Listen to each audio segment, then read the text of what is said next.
Welcome, my brothers and sisters, sons and daughters, to the real world with Elder George.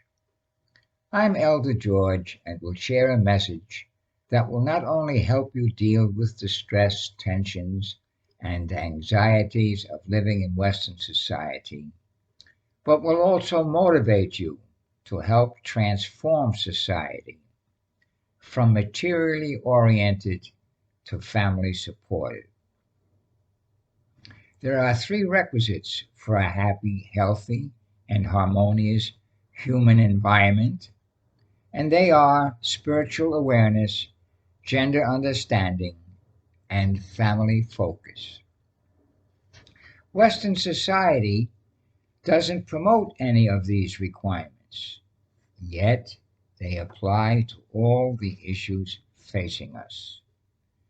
They constitute what I call the real world, and you will hear me refer to them a lot. Today, I will address women in sports, and I will open with the question: why would a woman want to participate in masculine sports? I ask it again: why would a woman want to participate in masculine sports? Women did not participate in competitive masculine sports among Native Americans, Africans, Pacific Islanders, Australian Aborigines, or Asians. Not one nation other than Western nations had women compete in masculine sports. The advent of women athletes in the Olympics did not occur until 1900, and all the participants came from Western nations.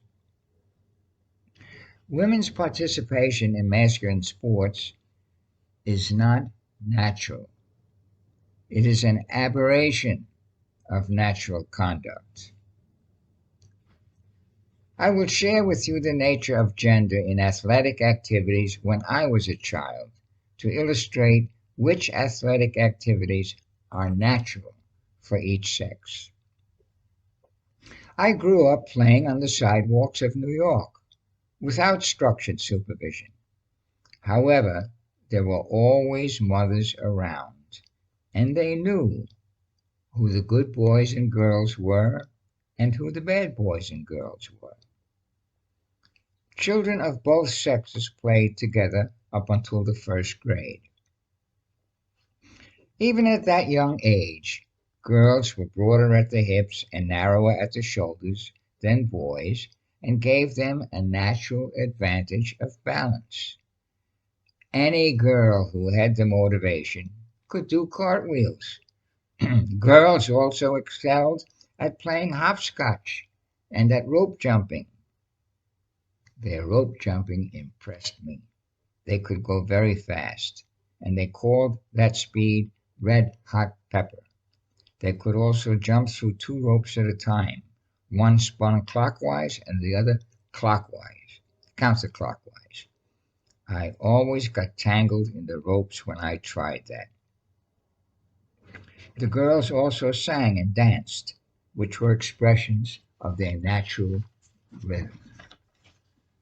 In the first grade, a demarcation between the natural activities of boys and girls developed, and by the age of 7, any boy seen playing with girls was called a sissy.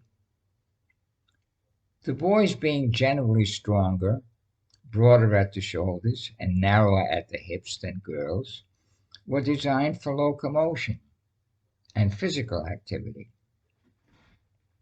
Also, there is a natural ability and inclination among males to create structure.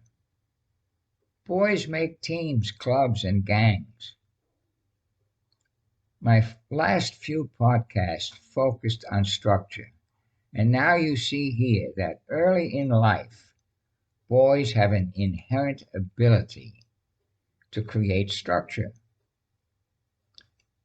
Scientists have determined that boys congregate in groups of 8 to 12, whereas girls associate in groups of 3 or 4. Not many teams can be made from a group of 3 or 4. Also, when there are more than 4 girls in a group, they tend to make cliques. Women in sports is not a natural development, but results from external influences imposed upon them. Once girls decide to enter male sports, they develop a disproportionate amount of knee injuries. The rate of knee surgeries among girl athletes is more than triple the rate of surgeries for boys. How can subjecting girls to an unprecedented level of knee surgeries be interpreted as health education? Besides the surgeries, breaks, sprains, and torn ligaments abound among girl athletes. Instead of glorifying the girls in sports, it ought to be viewed as an exploitation of child labor. That's what it is, and to an extreme degree. Also, as the girls continue in their practice of male sports, their bodies begin to mutate, and they become broader at the shoulders and narrower at the hips. They begin to look like men. One of the rules in biology is that design denotes function. We have changed the design of women's bodies. This change is affecting their ability to have natural childbirth and to suckle their young. The design of women's bodies was to provide the function of becoming pregnant and suckling their young. Design of women's psyches was to enable them to nurture the race. This mutation of the body has affected the mind in addition to the effect by the propaganda women are subjected to, telling them that they can do more than be just a wife and mother. They can be somebody in society. Get that now. Being a wife and mother is not being somebody. Right?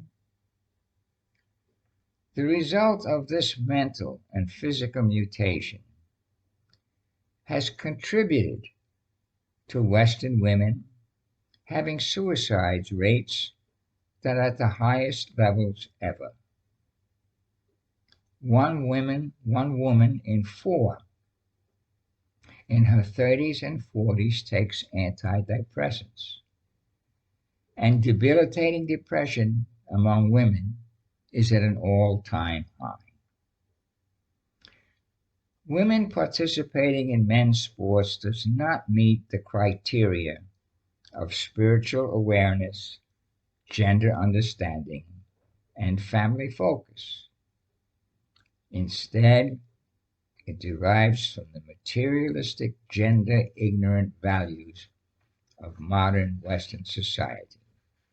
If there were no monetary reward, would women enter the grueling, competitive, and physically destructive arena of men in sports?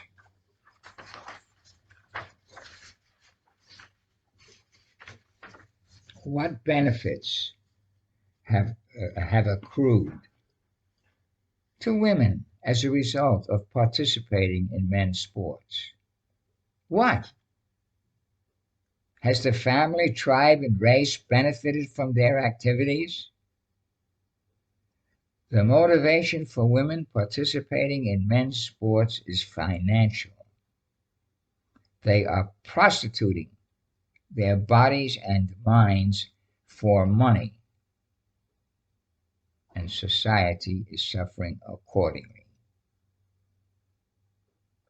Women were designed to nurture the race, It's time for a change in societal values and return them to that function. The result will be an improvement in their health and that of society. You can find additional information on the subject by going to my website at www.mensaction.net and tap the About Us tab, which contains the essay index. Under the letter N, you will find titled News Week. You got that? News Week. There are no sex differences. Please review this essay, as it will provide additional information on today's subject. Thank you for tuning in to The Real World with Elder George. Please log on to my website, www.mensaction.net, which contains 170 essays and 46 videos, all relating to the real world. It also illustrates my 2 books, which contain more information on the subjects that we address. You can be a part of the effort to bring about change in our society by sharing this message with your friends and by tuning in to my next video and/or podcast. Working together, we will survive.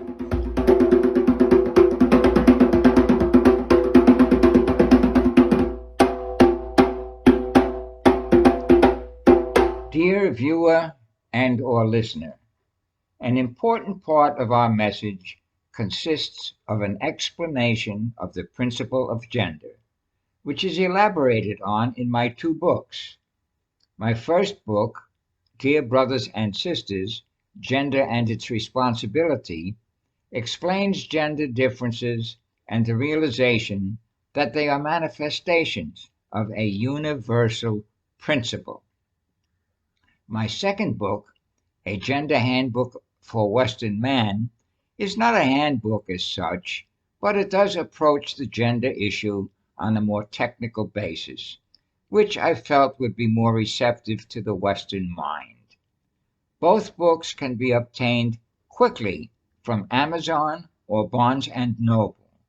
I hope that you will invest in both and increase your awareness and understanding of the principle of gender and its importance in your life.